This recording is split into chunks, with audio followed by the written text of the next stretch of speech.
नमस्कार दोस्तों। तो आज हम लोग क्या जानेंगे, यानी आँख का एक्सटर्नल पार्ट यानी आंतरिक भाग आज हम लोग जानेंगे। अगले पार्ट में हम लोग क्या जाने थे, आँख का बाहरी भाग। तो आज हम लोग क्या जाने, आँख का आंतरिक भाग जानेंगे। देखिए आँख का आंतरिक भाग, पहले हमारा क्या होता है, आइरिस हम लोग जान चुके थे। फिर उसके बाद लेंस।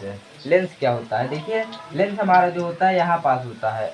हमारा लेंस कौन सा लेंस होता है, उत्तल लेंस। उत्तल लेंस, इसका अपवर्तनांक कितना होता है, 1.4। लेंस क्या करता है, प्रकाश को केंद्रित करता है। लेंस क्या करता है, प्रकाश को केंद्रित करता है यानी फोकस। लेंस सर्वाधिक चमकीला होता है। जो लेंस क्या होता है, सर्वाधिक चमकीला होता है। इसका अपवर्तनांक क्या होता है, 1.4 यानी ये उत्तल लेंस होता है। क्या होता है हमारा लेंस, देखिए लेंस अगर जैसे मान लीजिए हम लोग दूर की वस्तु देखते हैं तो हमें आँख बड़ी बड़ी करनी पड़ती है, हाँ मतलब बहुत छोटी करनी पड़ती है। जब आँख आप लोग बड़ी करते हैं तो हमारी जो ये स्क्लेरी मांसपेशियाँ होती हैं यह खींच जाती हैं। क्या होती है, या खींच जाती है। इससे हमारी आँखें दूर की वस्तुएं देख सकती हैं। यहाँ देखिए क्या है, यानी बस दूर यानी लेंस पतला हो जाता है। जब बस दूर की वस्तु हम लोग देखते हैं तो हमारा आँख का जो लेंस होता है यह पतला हो जाता है और क्या कहते हैं, स्क्लेरी मांसपेशियाँ हमारी खिंच जाती है। यह होता है स्क्लेरी मांसपेशी, यहाँ पास जो है इसी है ये, इसे हम क्या बोलते हैं, पश्चाभी पेशी। लेंस को समायोजित और सामंजस्य यानी जोड़ती है। कौन, स्क्लेरी मांसपेशियाँ ये क्या करती है, तो लेंस को समायोजित कर यानी जोड़ती है।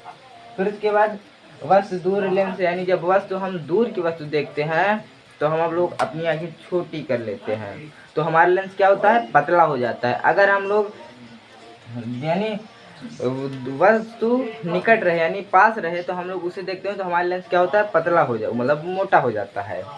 तो यह रहा।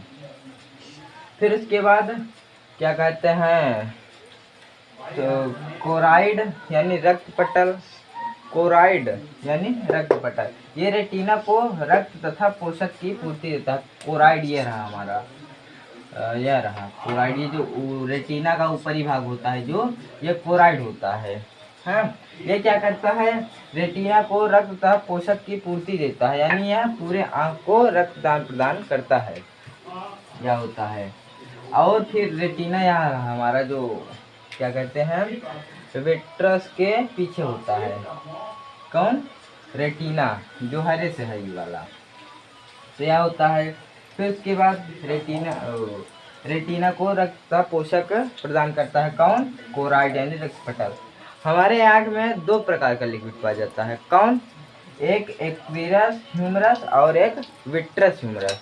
हाँ, हमारे आँख में दो प्रकार का लिक्विड पाया जाता है। देखिए एक्वियस ह्यूमरस ये कहाँ पाया जाता है, क्या कहते हैं, लेंस के आगे, जो उत्तल लेंस हमारा होता है उसके आगे पाया जाता है। कौन, एक्वियस ह्यूमरस। इसका क्या कार्य होता है, क्या कार्य होता है, एक्वियस ह्यूमरस का हमारा जो कार्य होता है यानी नेत्रोद जिसे बोलते हैं, ये लेंस की रक्षा करता है। एक प्रकार का लिक्विड है जो लेंस की रक्षा करता है।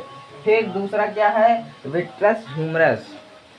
ये क्या करता है, कंचाम्ब यानी ये कांच की तरह होता है। ये जो हमारा रहा ये वाला, ये पूरा कांच की तरह होता है, जिसे हम लोग कंचाम्ब बोलते हैं। रेटिना की रक्षा करता है यानी इसकी रक्षा करता है। अगर जैसे इस लिक्विड ये भी है, ये आँख को गोल प्रदान करता है। अभी जैसे मान लीजिए हम लोग लड़ जाते हैं जब ट्रक से या बाइक से, तो हमारी आँखें जो पतली यानी फूट जाती है, जब जो लिक्विड यही निकल जाता है, विट्रस है, लिक्विड निकल जाता है, इसलिए हमारी आँखें एकदम पतली हो जाती हैं, छोटी हो जाती है। यह क्या करता है, हमारी आँख को आकार प्रदान करता है। तो यह रहा हमारा एक्वियस ह्यूमरस और विट्रस का अपवर्तनांक कितना होता है, 1.3।